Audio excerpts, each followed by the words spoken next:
This is Karen with newclevelandradio.net, and it is time for Avoid the Maze. It's your story, or our story, as we're going to share today. And I think you're going to find similarities. As I just told my guests prior to coming on, this morning I was reading on Facebook about people who are just like so lost. And I was there too. I have to admit it. I thought that all I had in life was going to work every day, coming home, taking care of my family, and waiting for the weekend when I had my second job. Like, what kind of life is that? But it is a life, and a lot of us go through that. So as you listen to our story, I want you to find the bits and pieces that might relate to you and help you forge ahead as Shannon has and I have. So Shannon Russell is my guest today, and I love the sign you have before you. Second act success. Um, for some of us, we're in our third or fourth act, but that's okay. So tell us a little bit about yourself, Shannon. Sure, Karen. Yeah, so I had a dream since I was very little to work in Hollywood, be a television producer, and kind of everything in life led up to that. And I was able to accomplish that dream. I worked in television for about 16 years. And then I had my first son, and things started changing a little bit. I realized with my husband as a producer and me as a producer, we were traveling a lot. The hours were really long. It was a struggle. So we moved to be closer to my family from the West Coast to the East Coast. And then I got pregnant with my second son. And we were both commuting about 2 hours each way into Manhattan. And I just had an aha moment that I can't do this anymore. And that my dream, I guess, my dream job, I was able to check that box and say, okay, I accomplished it. But now my new dream was being a present mom. And I wanted to figure out how I could do that. And that's where kind of second act success comes into play, is kind of my journey to figure that out. And we're living in a society where being a mom um, has become secondary, not to moms, but to society. It's, well, we need your income. Um, and on top of we need your income, what do you have to show at the end of the day? And I remember being a stay-at-home mom for short periods of my boys' lives, and I always felt like I had to prove to my husband. Now he never asked it. I always felt I had to prove to my husband the things I had accomplished. And that I didn't mean changing diapers and feeding, whatever. It was, what else did I do? He was away for all day. He was earning a paycheck. Well, we have to sort of get out of that. So how did you go from being the successful producer in your dream job to saying, okay, well, I can stay home and I can be a mom and I can make a success of this? It was hard because, like you, I had, when I had my first son, I stayed home for a little bit. And then with my second, what happened was I had this epiphany being pregnant, trying to rush to the train to the bus to get home to pick up my 3-year-old at daycare, and I realized like it was just too much for me. And when I was on maternity leave for my second, my show was canceled, and that's when I said, "Okay, well maybe let me take this as a sign to figure out what else I can do." So I did stay home for just a few short months with my newborn, and it was the same thing of always feeling like I wasn't doing enough. And I know that's a pressure that we put on ourselves as women, but it really was a true feeling that you felt, that I felt, and I'm sure a lot of your listeners have. And I said, okay, well, I know that I can't stay home full time because we need dual income. And so, what can I do? Because I don't want to go back to missing the first birthday and missing Halloween and missing all the things.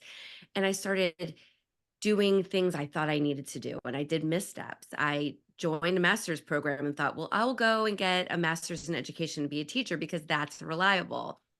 I got a 9 to 5 job close to home that I thought was going to be one thing, and it ended up being toxic and just not what I needed. And so everything was kind of wrong. I didn't want to become a teacher. I was doing those things because I thought I needed to be that supportive wife and mom and woman in, in the family. And then I finally had like my aha moment of no, I'm going to become my own boss. And I wanted to, what I say, produce my own life for a change. And that's when I decided to leap into my first business. And it enabled me to be home with the kids and work from home building this business. So it was kind of the best of both worlds for me at that point. So again, in your case, you were able to say to yourself, well, I had my dream job, okay, and it was great. Um, but there were things that weren't so great, which you found out towards the end. And then being canceled probably gave you that, kick in the butt that said, okay, this is my opportunity. And a lot of times we don't even realize we're getting those opportunities because we get stuck in doing the same thing day after day. In my situation, I was working for-profit college, loved everything I was doing, but the culture was killing me.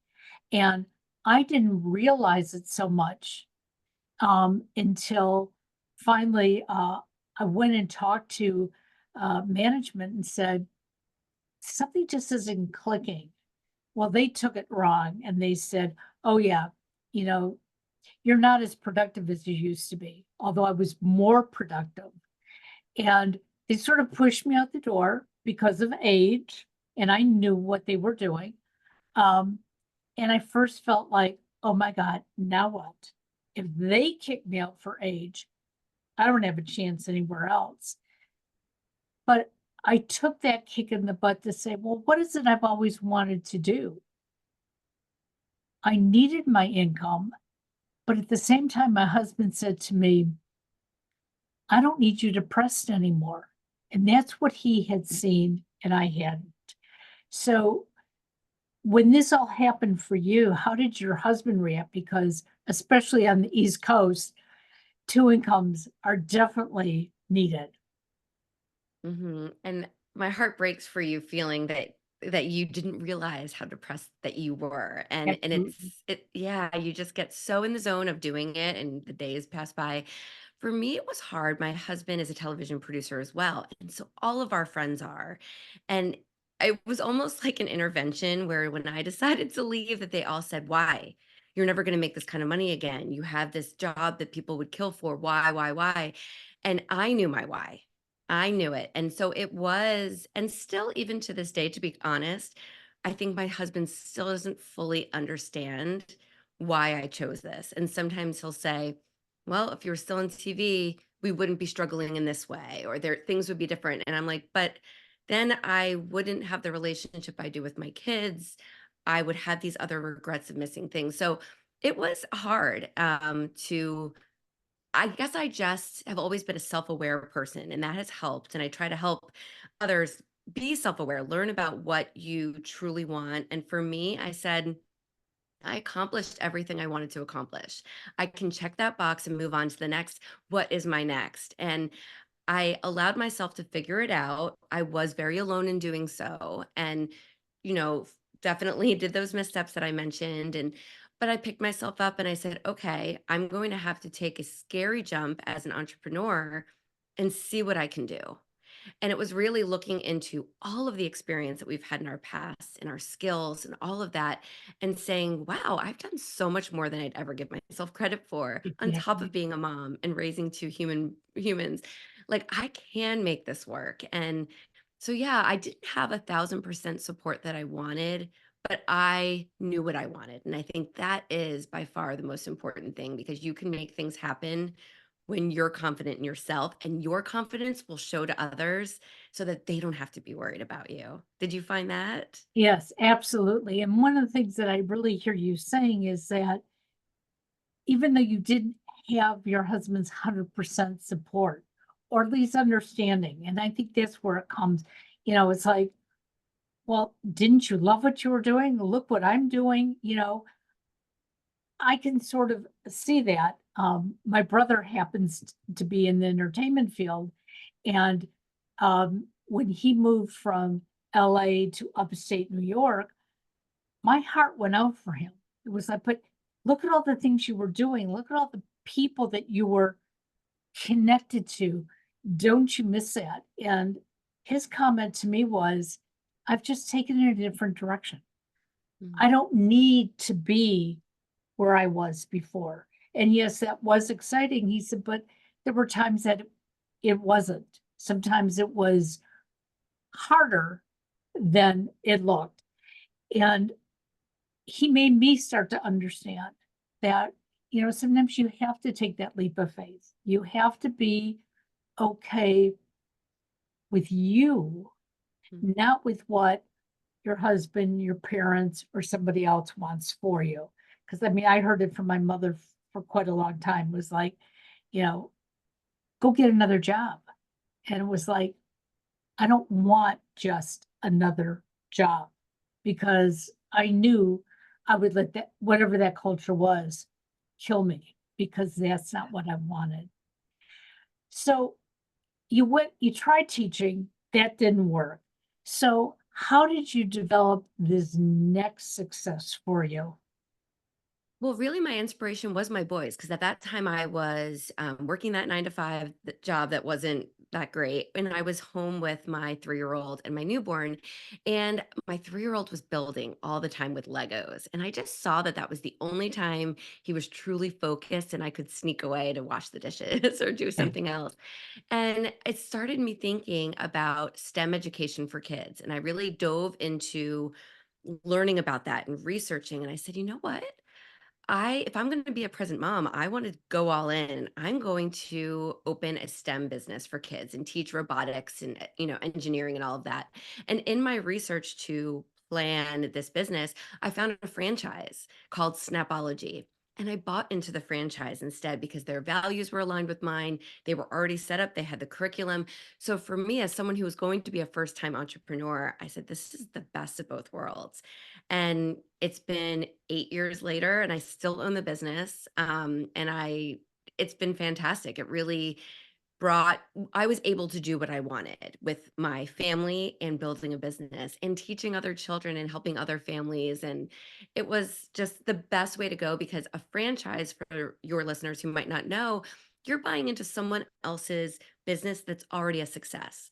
So you get the marketing materials, the curriculum, the equipment, everything you need, and you have that support from the corporate office. So for me, it was kind of a no-brainer, Sure. and that really helped me get into business and see that I really could do this. And within less than 2 years, I was in the top 3 to 5 of highest grossing out of the entire organization. So it really proved that if you put your mind to it and you use your experience from the past, that you can grow a business of your own. And yeah, it's been an incredible business. And now I've got a second one on top of it.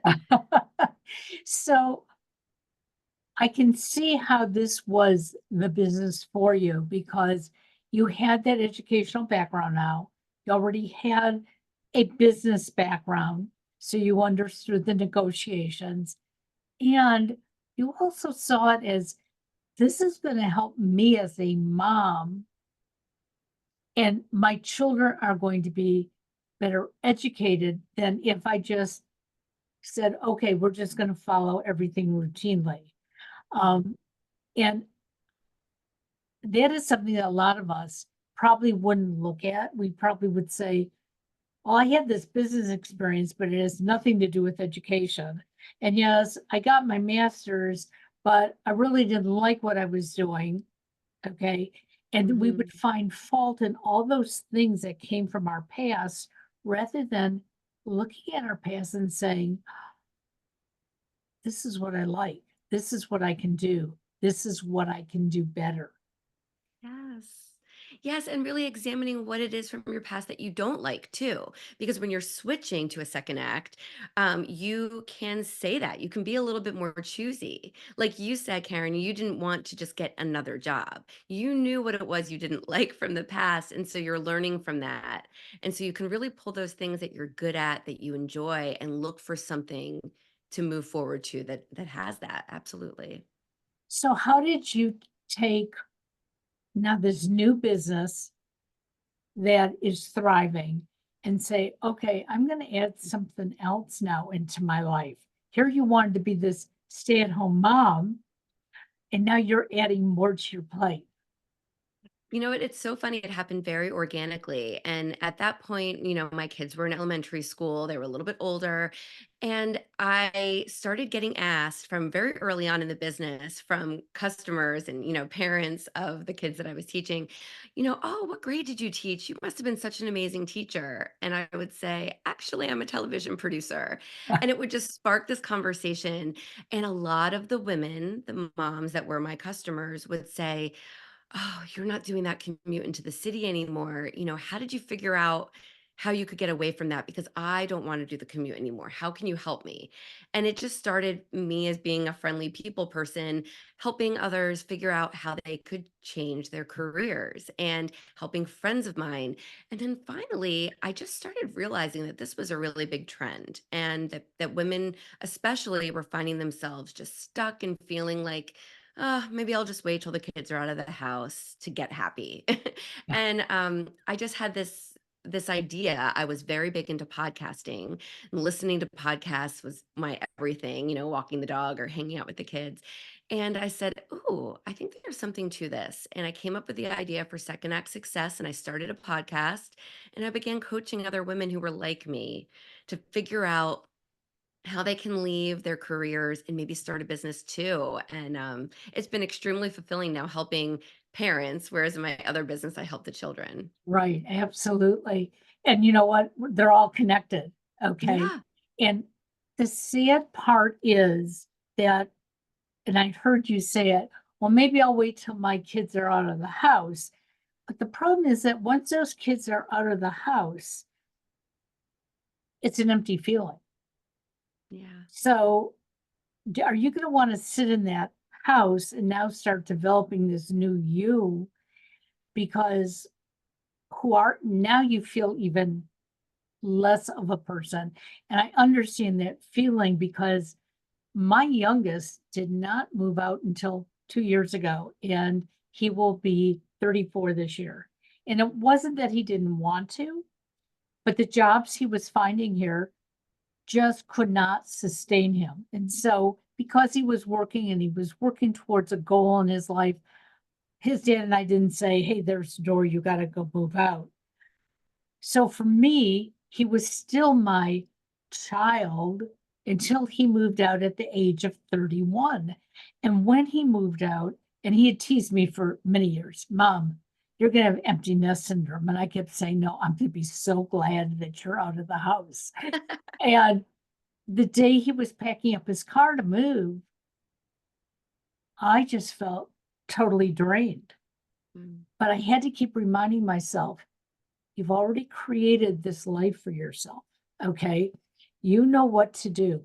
You've got the technology experience. So, you know what? He's going to be 1,000 miles away, but you have your phone. Okay. You've got the computer. And I had to talk myself through it. And that was the day that I said, wait a second. I've been doing this in podcasts. Now, maybe I can do it one on one for individuals the same way that you came about it. It was organic. It was like, I don't have to be sitting here alone. I Yeah. don't have to just be writing my blogs. And I don't want to say just having these conversations, but I wanted something that was going to be deeper and heal me as it healed somebody else. Mm. So tell me about your coaching because how does that help you? I know it's helping other women, but how does it help you? Wow, that's a really great question because you don't start well, I guess you do start out in wanting to build something for yourself and help others, but it really does become I'm sure you have the same feeling. You can have a call with someone.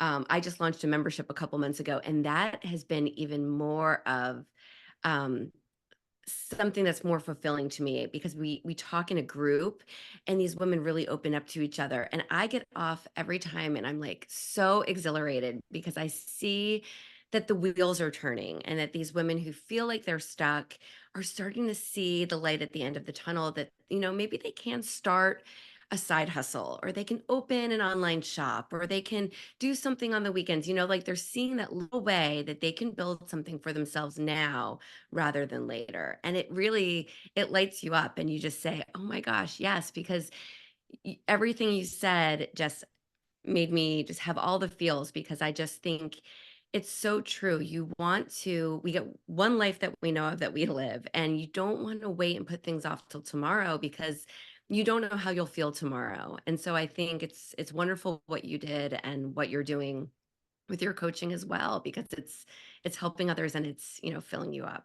Well, and I like for the clients to understand that sometimes as a podcaster, as a coach, and I'm not going to say it was a selfish reason, but it was a personal reason. Okay. Um, I remember sitting with my youngest son, and when I told him this is what I was going to do, and he goes, "But you were doing that at the college. You were coaching your students.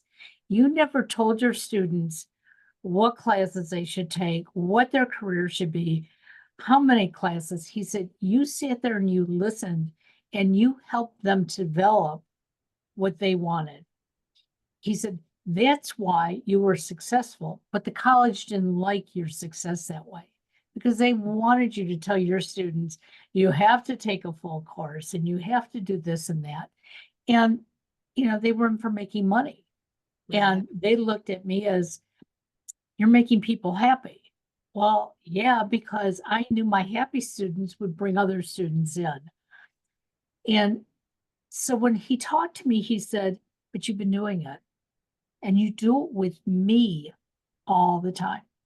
Mm. And it was like, that's when this aha moment, and especially when your kids start to reflect back on you, what you should be doing. So Yeah. I'm going to take a step back to your educational program because I know we have listeners out there who hear the word, STEM education, but they have no idea what it really means or how it's implied. So, can you give us a little bit of information there?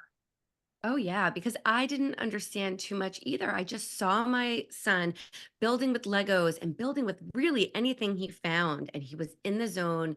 And I loved that creativity and that imagination because it wasn't on a screen. It was building with his hands and using his mind. And as I researched more, STEM education, or now a lot of people say STEAM, it's science, technology, engineering, art, and math. And so it's pulling all that in and teaching kids at a really young age that they can think like engineers and build and do robotics and learn coding and science. And what I love is we really, I mean, girls and boys take our programs, but we're really inspiring girls to think like scientists and engineers, and that's really inspirational for me. I just love that. But it makes the kids learn that they can do more than maybe what's presented at school for them.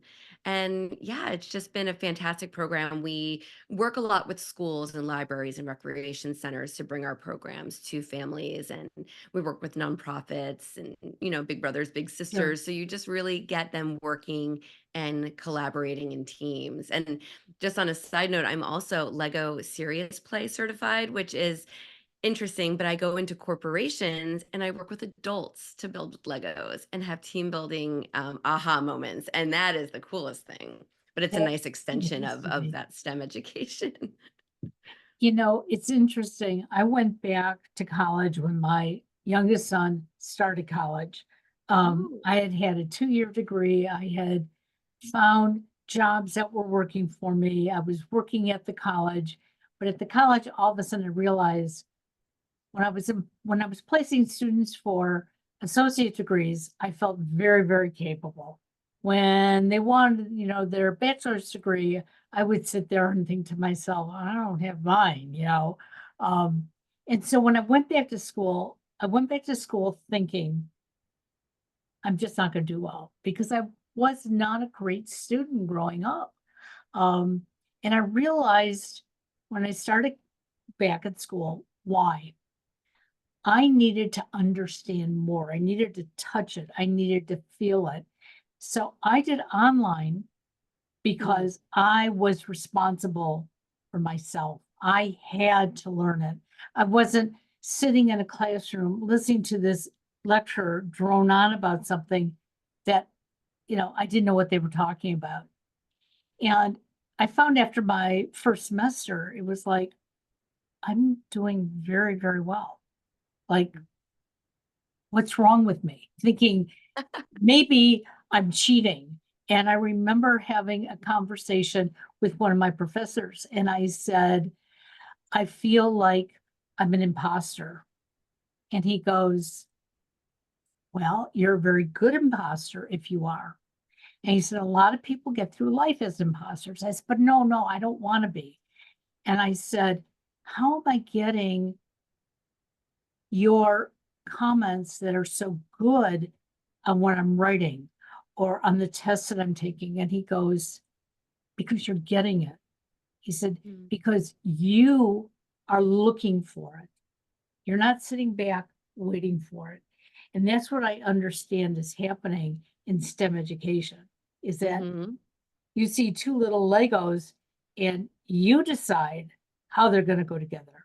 They don't have to be stacked on top of each other. Yeah. Or You're we can go absolutely look right. for other Legos or whatever else to incorporate in them. It's sad that we don't have that right in all of our classrooms today. I think we'd have much smarter individuals in our society. I think you're absolutely right. It's just thinking outside of the box, right? Like realizing it doesn't have to be the way someone tells us, it can be the way that we're envisioning. And yeah, it just really makes the children and adults really think in a broader term, right? And it goes back to what we were talking about with looking back to what we've done in the past and what we're capable of. And it's just, not everything is black and white. Exactly. And Mhm. girls can do what boys do today. Oh, 1,000%. It's so incredible. I remember my two older brothers, they had an erector set and I wanted to play with it. And it was like, I heard this from my mother all the time. No, go play with your dolls. Let them build. Um, and it wasn't truly up until maybe about 10 years ago that I really felt comfortable, you know, using a screwdriver or using a hammer or using a few tools. Um, and my husband always used to say to me, well, honey, you can do it. And I would say, no, and I'd hand it over to him. Mm, Now, unless I just can't do it, I don't have the strength, I just go ahead and do yeah. things. And I think it's great that we're bringing that into our society more and more. Yeah, I think this next generation is going to just be years ahead of how we were and how we were raised. So your older son was playing with the Legos. What about the younger son? Is he this, are they the same or do they have different talents? Well, he was just a newborn when this epiphany started, but now my little one is actually the master builder in the family, and he builds like crazy. So, yeah, they're very different children, but like they've had that same kind of educational upbringing. They're now 12 and 9. And so my little one does sports, but he loves the Legos. So, yeah. That is exciting. And your husband is starting to understand a little bit more, I would think, as the years have gone on and seen how this has progressed. Oh, yeah. I think he sees that I'm not going back to TV anytime soon. I always say, unless Oprah calls, I will not go back to TV. But if she calls, I will go back in a second. But otherwise, no, I'm so content with my businesses and really I've got a podcast, I'm writing a book. Like there's just so many things I think as we step out of that comfort zone that we're in, when we choose that career at 21, that, you see you can do one thing and you want to do more. And maybe it's just you and me, Karen, but I think like you just start thinking, I can do more. Let me try this. Let me try that. And then you want to pull all of your friends in and other women to say, like, you can do it too. Let me shake you and give you that confidence to do what you want to do now rather than later. It is so true because I'm so glad that I got that kick when I did, that I had the support and understanding from my husband, although there were times that he'd say, um, do you think you could, tweak it a little bit to make it a little bit more? Um, and I would say, you just got to give me time. It doesn't happen overnight. And he knew that. And it was finally to the point where, hey, I see that you're progressing. I see that you're happy. It's easier for me to come home at the end of the day to somebody who, is excited about what they're doing. I mean, Mhm. he went ahead and retired and then he went back to work because he felt like, what am I going to do with myself all day long? And so he found the tools that he needed to go back to work, and that's what he did as well. So there is life ahead. It has nothing to do with age. It has Mm-mm. nothing to do with the economy because you can make it what you need. Sometimes you have to scale back a little bit. Um, and sometimes we're lucky enough and it scales us right up the wall. So, uh, It does. whatever it does for you. So tell my listeners, Shannon, how they can find you and follow you, and especially your podcast. Sure. Yes. Secondactsuccess.co has everything. It has links to my podcast, ways to work with me, free resources if you're interested in changing careers. And the podcast is Second Act Success Career Podcast. Love it. We'll Yeah. get that on the show notes and Thank you. the best of luck. And I hope all the women who are connecting with you become the happy women that they should be. Thank Have you, a Karen. great day. Bye bye now.